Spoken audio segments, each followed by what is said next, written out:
नमस्कार दोस्तों। तो जैसा कि आपको पता ही होगा कि हमारा ये जो सेशन चल रहा है, ये पॉलिटी का चल रहा है। इस बार हमने कुछ नया करने की कोशिश की है कि इस बार हम यहाँ पे बीच से क्वेश्चंस नहीं उठा रहे हैं, ठीक है? टॉपिक वाइज चल रहे हैं, प्लस एक टॉपिक को कंप्लीट करने के बाद ही हम यहाँ पे दूसरे टॉपिक में एंटर कर रहे हैं। दूसरी बात क्या है कि देखिए यहाँ पे टॉपिक जो है मिक्सअप हो जाते हैं, तो लास्ट में क्या होता है कि वो क्वेश्चन जो है बार बार रिपीट होते हैं। तो जिसकी वजह से ना स्टूडेंट को समझ में आता है, ना मुझे खुद समझ में आता है कि मैं क्या पढ़ा रहा हूँ और क्या मैंने छोड़ दिया है। तो इस बार हमने ये इनिशिएटिव लिया है, डेफिनेटली ये लाभकारी भी होगा। अब ये स्टार्टिंग में थोड़ा सा हो सकता है कि आपको बोरिंग लगे, बट एट द लास्ट में जब आप एंडिंग होगा, ये सारे सेशन जब एंड हो जाएंगे, तब आपको खुद महसूस होगा कि आपने कोई भी ऐसा क्वेश्चन नहीं है जो आपने छोड़ा हो, ठीक है? भाषा बदल सकती है लेकिन क्वेश्चन जो है इसके बाहर नहीं आएंगे, इसकी गारंटी मैं दे सकता हूँ, क्योंकि इसमें ऐसा कोई भी क्वेश्चन ना हो जिसके रिगार्डिंग यहाँ पे शामिल ना किया गया हो। सभी टॉपिक से यहाँ पे क्वेश्चन को शामिल किया गया है। दूसरी बात कि आपके अगर जितने भी कोर्सेज हैं, यानी यूजी और पीजी के जितने भी सारे कोर्सेज हैं, उन सभी का पीडीएफ आपको डिस्क्रिप्शन बॉक्स में मिल जाएगा। तो टेस्ट सीरीज भी उसके माध्यम से देते रहिएगा, वो बहुत इंपॉर्टेंट है, ठीक है? मैं ये रिकमेंड करूँगा। पहले वीडियो में हमने देखा था संवैधानिक इतिहास। अब हमारा जो है पहला संवैधानिक टॉपिक खत्म हो गया, ठीक है? उसमें जितने भी क्वेश्चन थे 30-40 क्वेश्चन। अब हमारा जो अगला एमसीक्यू है वो होगा संविधान सभा से प्रश्न जितने भी पूछे गए हैं या फिर जितने भी पूछे जा सकते हैं किसी भी तरीके से, वो सारे हम यहाँ पे सॉल्व करेंगे। देखिए, हो सकता है बीच बीच में आपको कुछ क्वेश्चन जो है टफ लगे, लेकिन आप उसको भी यहाँ पे देखते रहिएगा, ठीक है? तो टफ लेवल भी आप अगर देखे रहेंगे तो ईजी जब आएगा तो समझ में आ जाएंगी चीज़ें। एट द लास्ट में खुद ही आपको चीज़ें रियलाइज़ हो जाएंगी, मुझे एक्सप्लेन करने की ज़रूरत नहीं है। चलिए स्टार्ट करते हैं हमारा पहला सेशन आज का। तो पहला प्रश्न है आपका कि 1922 में निम्नलिखित में से किसके द्वारा उद्गार व्यक्त किया गया था कि भारतीय संविधान भारतीयों की इच्छा अनुसार होगा।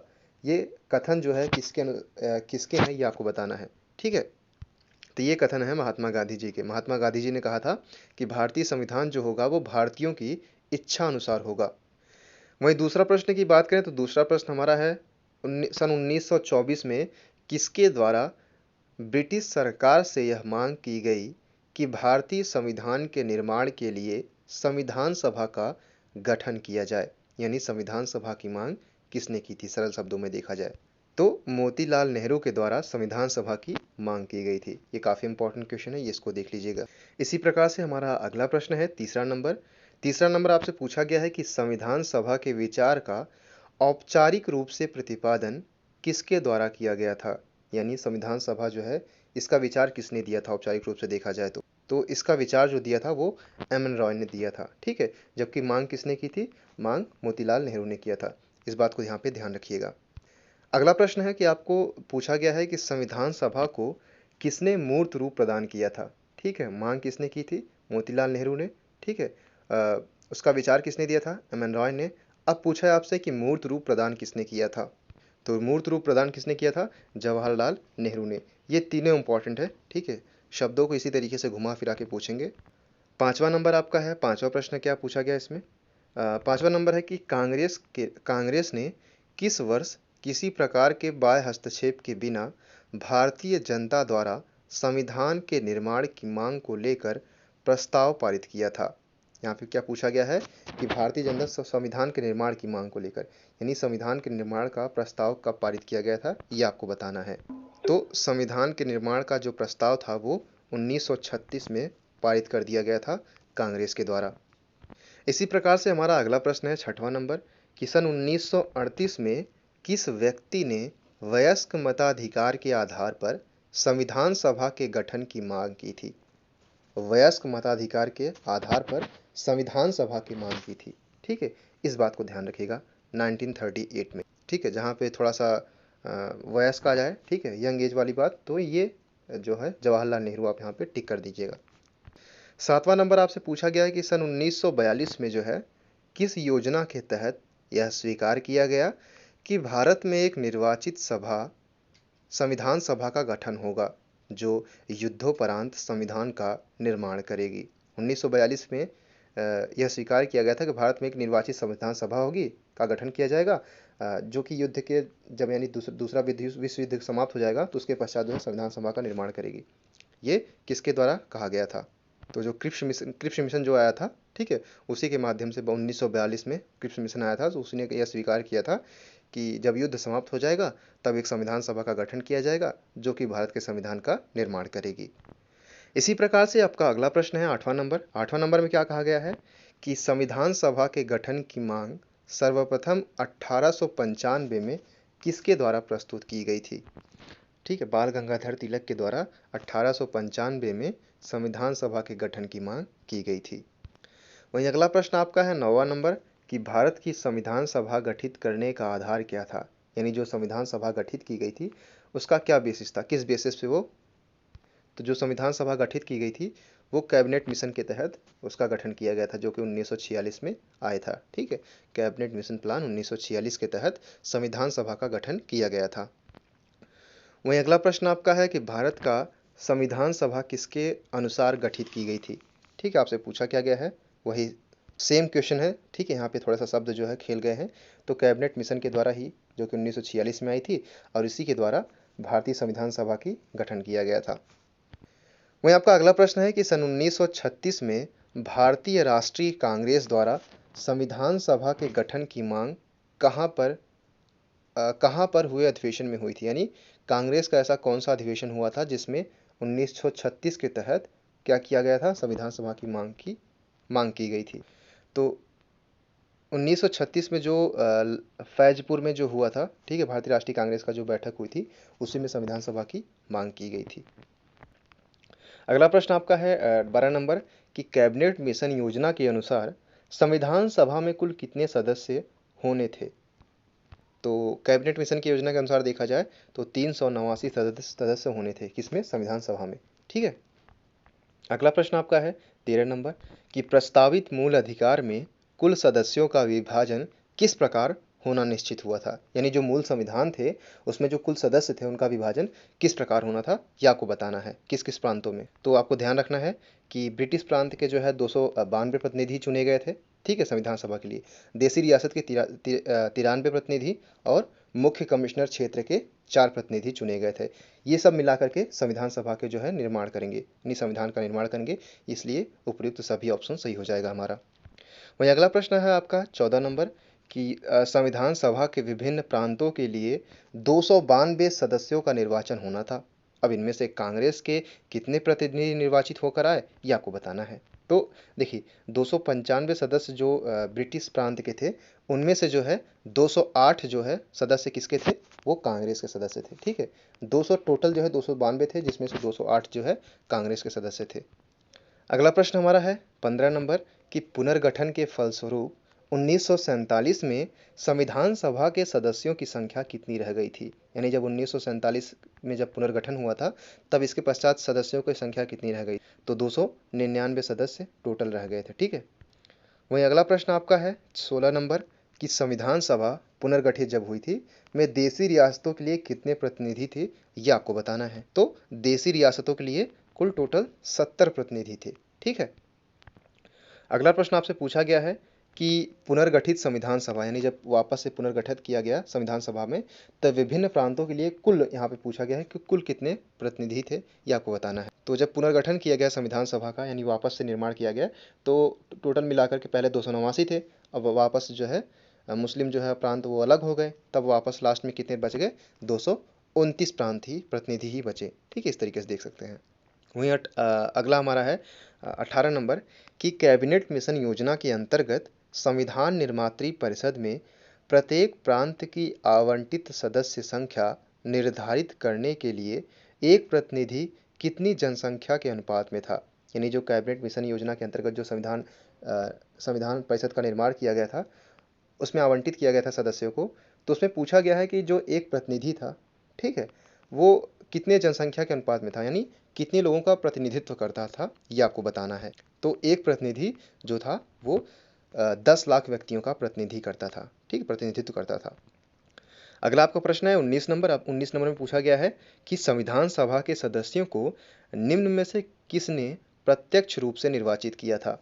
आपको बताना है कि संविधान सभा के सदस्यों को निम्नलिखित में से किसने प्रत्यक्ष रूप से निर्वाचित किया था ये आपको बताना है। तो प्रांतों की विधानसभा, ठीक है, संविधान सभा के सदस्यों को जो है प्रत्यक्ष रूप से कौन निर्वाचित करता था, तो प्रांतों की जो विधानसभा होती थी वही जो है सदस्यों का प्रत्यक्ष रूप से निर्वाचन करती थी। ठीक है, इस पीडीएफ का यानी इस एमसीक्यू का लास्ट क्वेश्चन है 20 नंबर कि संविधान सभा में किस प्रांत का प्रतिनिधित्व सबसे अधिक था, ये आपको बताना है। तो संयुक्त प्रांत, ठीक है, संयुक्त प्रांत का प्रतिनिधित्व सबसे अधिक था संविधान में। इस तरीके से आप यहाँ पे देख सकते हैं। हमारा अगला एमसीक्यू सॉल्व होता है। ठीक है, ये 20 नंबर यानी 20-20 प्रश्न का हमारा एक एमसीक्यू है। और टॉपिक जो है हमारे इसी तरीके से 15-20 टॉपिक में बांटा गया है। प्रत्येक टॉपिक के जो है 5 से 6 एमसीक्यू हैं। ठीक है, तो आप इसी तरीके से अनुमान लगा सकते हैं कि यानी 100 से 200, 150 से 200 के बीच में प्रत्येक टॉपिक में क्वेश्चंस आपको मिलेंगे प्रत्येक टॉपिक से। तो पहला यहाँ पे प्रश्न है आपका कि संविधान सभा में किस देशी रियासत के प्रतिनिधि ने भाग नहीं लिया था, ये आपको बताना है। तो हैदराबाद रियासत ने जो है संविधान सभा में भाग नहीं लिया था। ठीक है, जिसको बाद में जो है ठोक पीट के वापस से लाया गया था। ठीक है, वल्लभ भाई पटेल के द्वारा। अगला हमारा प्रश्न है कि बी आर अम्बेडकर का संविधान सभा में निर्वाचन हुआ था। जो बी आर अम्बेडकर थे वो उनका संविधान सभा में निर्वाचन किस क्षेत्र से? तो पश्चिम बंगाल से बी आर अम्बेडकर जो है संविधान सभा में निर्वाचित हुए थे। अगला प्रश्न आपका है 3 नंबर कि मुस्लिम लीग ने किस कारण संविधान सभा का बहिष्कार किया था, यह आपको बताना है। तो क्या चाहते थे? मुस्लिम लीग मुस्लिमों के लिए एक अलग संविधान चाहते थे, जिसकी वजह से उन्होंने संविधान सभा का बहिष्कार किया था। वहीं अगला प्रश्न आपका है 4था नंबर। इसमें पूछा क्या गया है कि संविधान सभा का चुनाव निम्न में से किस आधार पर हुआ था, यह आपको बताना है। तो वर्गीय मताधिकार के माध्यम से संविधान सभा का चुनाव हुआ था। ठीक है, वहीं अगला प्रश्न आपका है संविधान सभा के सदस्य प्रतिनिधि थे, यानी जो संविधान सभा के जो सदस्य थे वो किसके प्रतिनिधि थे? तो जनता द्वारा अप्रत्यक्ष निर्वाचित। ठीक है, अप्रत्यक्ष निर्वाचित जो प्रतिनिधि थे यानी जनता के वो प्रतिनिधि थे। ठीक है, अप्रत्यक्ष रूप से निर्वाचित होते थे। वहीं अगला प्रश्न आपका है 6ठा नंबर कि भारतीय संविधान निर्मात्री सभा किसकी है? तो ये प्रांतीय विधान सभाओं द्वारा परोक्ष रूप से अनुपातिक प्रतिनिधित्व प्रणाली द्वारा चुनी गई थी। ठीक है, यानी जो विधान सभा थी, सॉरी, जो भारतीय संविधान निर्मात्री सभा थी ये किसकी सभा थी? तो ये प्रांतीय विधान सभाओं द्वारा परोक्ष रूप से आनुपातिक प्रतिनिधित्व प्रणाली द्वारा चुनी गई थी। ठीक है, विधान सभाओं द्वारा। अगला प्रश्न है कि भारतीय संविधान को किसने बनाया था? तो सिंपल सी बात है। ठीक है, 2 वर्ष 11 माह 18 दिन लगे थे। ठीक है, जिसको संविधान सभा के द्वारा, क्योंकि संविधान सभा का गठन ही इसी वजह से हुआ था, तो संविधान सभा ने भारतीय संविधान को बनाया था। वहीं अगला प्रश्न है आपका अगला कि संविधान सभा के लिए चुनाव कब संपन्न हुए थे? 1945, 1946, 1947 या 1948?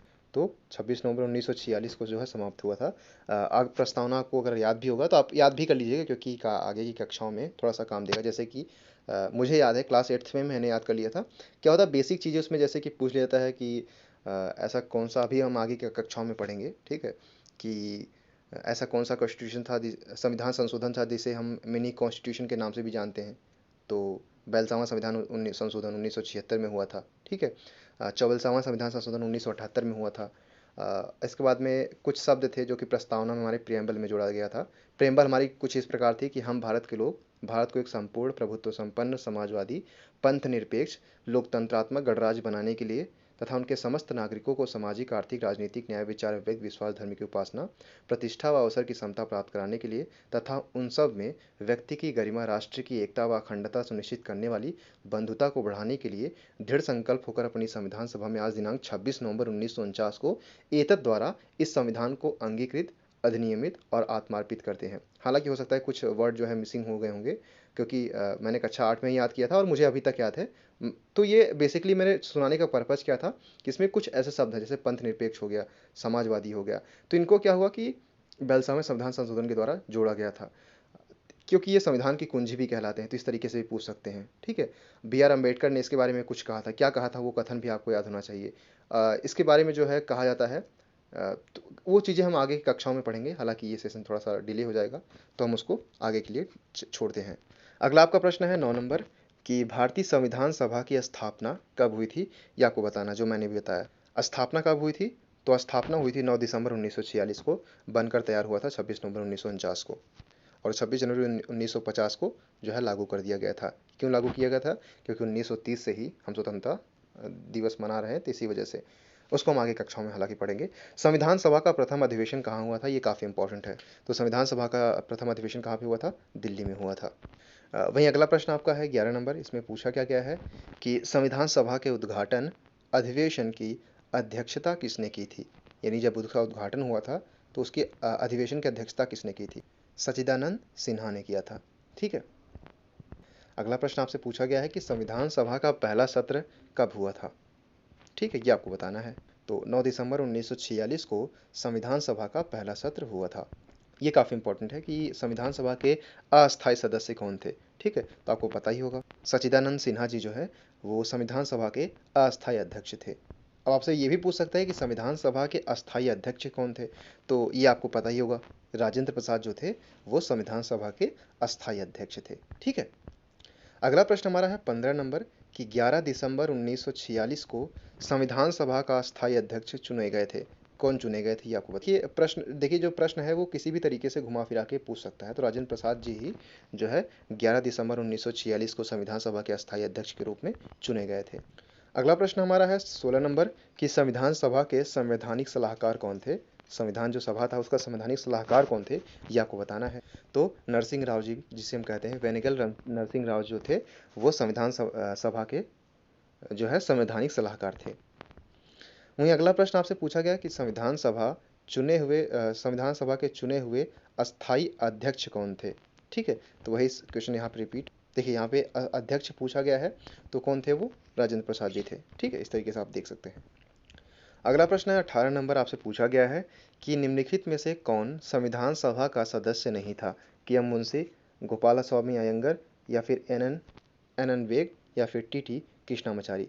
ठीक है, अयंगर, कृष्णामाचारी, मुंशी आपने सुना ही होगा, तो ये बेग जी नहीं थे। ठीक है, एच एच बेग नहीं थे, जबकि के.एम. मुंशी, एन गोपाल स्वामी अयंगर और टी कृष्णामाचारी, ठीक है, ये तीनों लोग थे। वहीं अगला प्रश्न की अगर बात किया जाए तो अगला प्रश्न हमारा है कि संविधान के विभिन्न पहलुओं के अध्ययन हेतु संविधान सभा ने कितनी समितियां नियुक्त की थी? यानी संविधान सभा की कितनी समितियां थी? 9 थी कि 12 थी कि 13 थी कि 16 थी, या आपको तो कुल समितियों की बात अगर किया जाए तो कुल समितियां थी 13। अगला आपका प्रश्न है 20 नंबर, यानी और इस सेशन का हमारा लास्ट क्वेश्चन कि संविधान सभा के प्रारूप यानी मसविदा समिति की नियुक्ति कब की गई थी, यह आपको बताना है। 29 अगस्त 1947 को संविधान सभा के प्रारूप यानी मसविदा समिति की नियुक्ति की गई थी। ये आखिरी हमारा क्वेश्चन था। ठीक है, इसके बाद हमारा एक सेशन और आएगा इस पे, इसके बाद हमारा ये टॉपिक समाप्त हो जाएगा, हम अगले टॉपिक पे चलेंगे। आई होप आपको वीडियो पसंद आया होगा। अगर आपके रिगार्डिंग जो भी आपका क्वेश्चन है वो आप कमेंट बॉक्स के माध्यम से पूछ सकते हैं। पीडीएफ आपको, जिसका सारे लिंक आपको डिस्क्रिप्शन बॉक्स में मिल जाएंगे। इसके साथ ही मैं रिकमेंड करूँगा कि अगर आपका कोई भी डाउट हो तो आप हमसे सोशल मीडिया के माध्यम से भी जुड़ सकते हैं। So thank you so much, keep loving, keep supporting and keep stay with us. Thank you so much.